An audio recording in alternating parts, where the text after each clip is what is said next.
ብርቱካን ተመስገን በኢቲቪ ዛሬ የሰራችው እንደ አዲስ ዶክመንተሪ ከጀርባው እውነታ ወይስ ውሸት አለው? ተገዳ ነው ወይስ ሳትገደድ? እንዲሁም ቤቷ ላይ ያሉት ግድግዳ ላይ ለምን ፎቶዎች በዙ? ይህ ቅንብር አይሆንም በማለት በርካቶች ጥያቄ አንስቷል። ይህ ነገር ትክክለኛ አይደለም፣ ትክክለኛ ነገር አይደለም። እውነታው ምንድነው? ለትወና ብለው ወስደው ነው ይህንን ነገር ያሰሩ። ስለዚህ ሙሉ ነገሩ ትወና ነው የተሰራው እንጂ ሙሉ እናት አባት አለኝ፣ ወንድም አለኝ።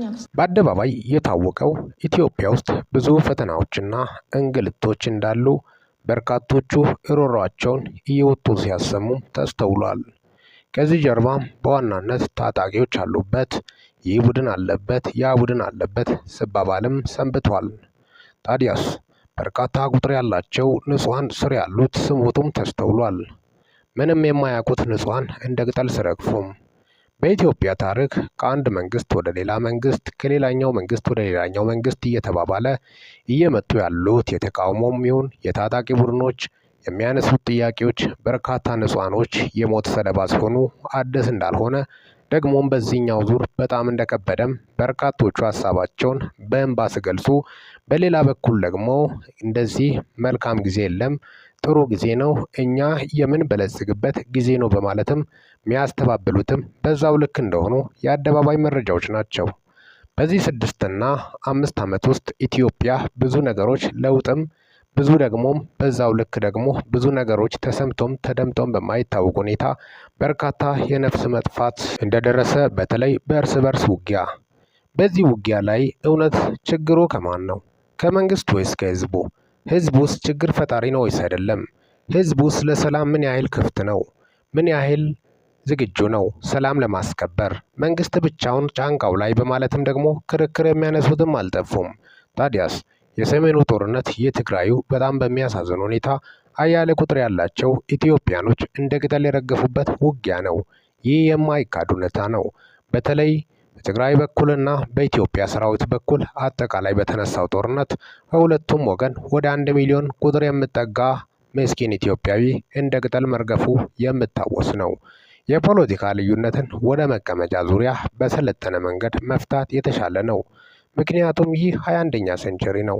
21ኛ ሴንቸሪ ላይ በመነጋገር በመወያየት እንጂ በጉልበት በጡንቻ የሚሆን ነገር አይደለም። በተለይ ካለፉት ታሪኮች የኢትዮጵያ መንግስትም ሆነ ህዝብ መማር እንዳለበት ምሁራኖች ጥሪያቸውን በተደጋጋሚ ሲያቀርቡም ተስተውሏል። በጡንቻ የሚሆን ነገር የለም።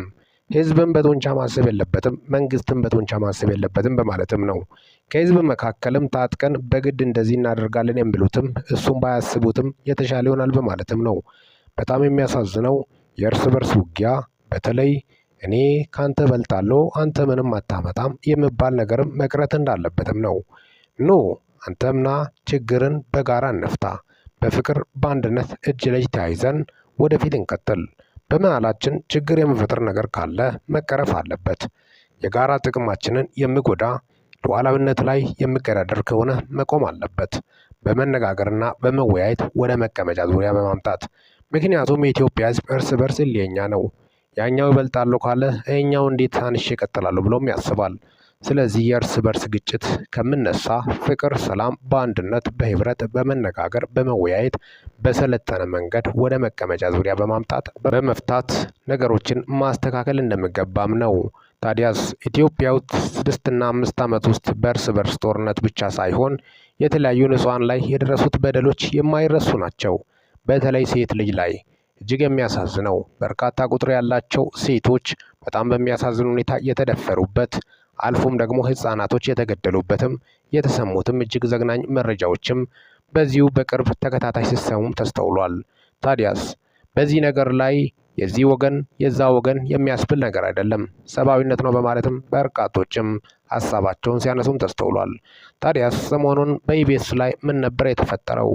ባልተጠበቀ ጊዜና ሰዓት በማህበራዊ ሚዲያ ላይ ልክ መታ ሚዲያ ላይ እንደዚህ ተበድያለሁ ከታጋቾቹ መካከል አንዷ ነበርኩኝ በማለት ብርቱካን ተመስገን ሚዲያ ላይ ወጥታ መናገሯ የምታወስ ነው። ታዲያ ብዙ ነገር እስከዛሬ በደል የደረሰባቸው ሰዎች በጦርነቱ ምክንያት ብዙ ጉዳት የደረሰባቸው ቃለመጠይቅ ተደርጎ ማህበራዊ ሚዲያ ላይ ተንፍሶ ይሆናል፣ ሀሳባቸውንም ገልጾ ይሆናል። ግን የብርቱካን ተመስገን ለምን ከረረ ነገሩ? በርካቶችም ዩኒቨርሲቲ ጭምር በአደባባይ መግለጫ ሰጥቷል። እሷ በኢንተርቪው ወይም በቃለ መጠየቁ ላይ ዩኒቨርሲቲ እዚህ ነበርኩኝም አላለችም። የዩኒቨርሲቲን ስፍራም በግልጽም አልጠቀሰችም። ታዲያስ ለምን ደምቢዶሎ ዩኒቨርሲቲ ወጥቶ የማስተባበያ መግለጫ ሰጠ? በማለትም በርካቶችም ጥያቄ ያነሱም በዛው ልክ አልጠፉም። ሌሎቹ ደግሞም ደምቢዶሎ ዩኒቨርሲቲ ልክ ነው፣ ዩኒቨርሲቲ ስም ለማጠልሸት የእርስ በርስ ግጭት ለማስነሳት ሆነ ተብሎ የተቀነባበረ ሴራ ነው በማለትም በርካቶች ሲያወግዙም ተስተውሏል። እውነታው የቱ ጋ ነው? በርካቶች እየገለጹ ያሉት በእርግጥ ኢትዮጵያ ውስጥ የነፍስ ግድያ፣ የህፃናት፣ የሴት ልጅ በጣም በሚያሳዝን ሁኔታ በትግራይ ብከድ፣ በአማራ ክልል ብከድ፣ በኦሮሚያ ብከድ እንደ ሀገር ደረጃ ብዙ ፈተናዎች ሴት ልጅ ላይ ሴት መብት ጥሰት፣ ሰብአዊ መብት ጥሰቶች ሲከሰቱ ተሰምቶም ተደምጦም ይታወቃሉ። የዚህኛው ላይ ለምንድን ነው በዚህ ደረጃ ቁጣ የቀሰቀሰው በማለት ነው በርካቶች እየገለጹ ያሉት።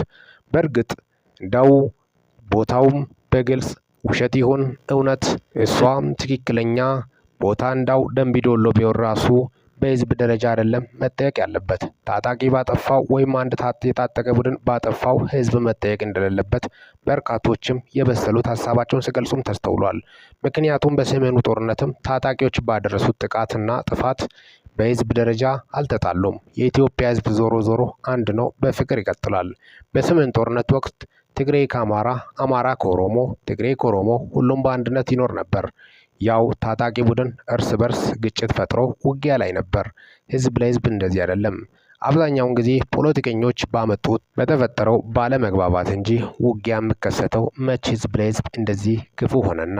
ታዲያስ የብርቱካን ቃለ መጠይቅን በማስመልከት ዛሬ ኢቲቪ ወይም የተለያዩ ፋና ቴሌቪዥኖች ኢቢኤስ ላይ የቀረበው ውሸት ነው በማለት ማስተባበያን በማስመልከት ብርቱካን ራሷን ቃለ መጠይቅ በማድረግ በርካቶችም በተገኙበት በቀጥታ ስርጭትና በቴሌቪዥን ጭምር ስተላለፍ ነበር።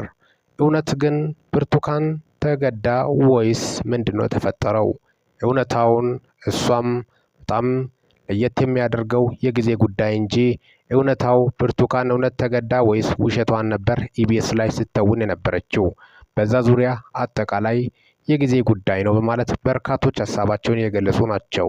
ብርቱካን ትውልድ ስፍራ ያሉት ብርቱካንን በቅርበት የሚያውቁት እስካሁን ድረስ ለምን ወጥቶ ማህበራዊ ሚዲያ ላይ አልገለጹም በማለትም አብዛኞቹ ደግሞ ጥያቄ የሚያነሱትም አልጠፉም።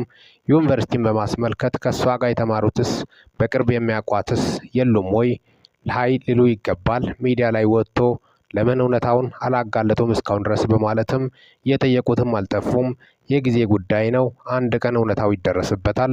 ውሸት ይሁን እውነት ጊዜው የመፈታ ጉዳይ ነው በማለት በርካቶች ጊዜው ይፍረድ በማለት ሀሳባቸውን የገለጹ ይገኛሉ። ችግሩን በአገር ላይ ያለውን ፈተና እርስ በርስ ግጭት እንዲቆም ሁሉም ህዝብ የበኩሉን መወጣት እንዳለበት ጭምርም ነው። እስካሁን ድረስ አብሬያቸው ቆየሁት። ሚኪያስ ነኝ ከሚኪያስ ታቦር። ሰብስክራይብ በማድረግ ቤተሰብ ይሁኑ። ሰላም ቆዩልኝ።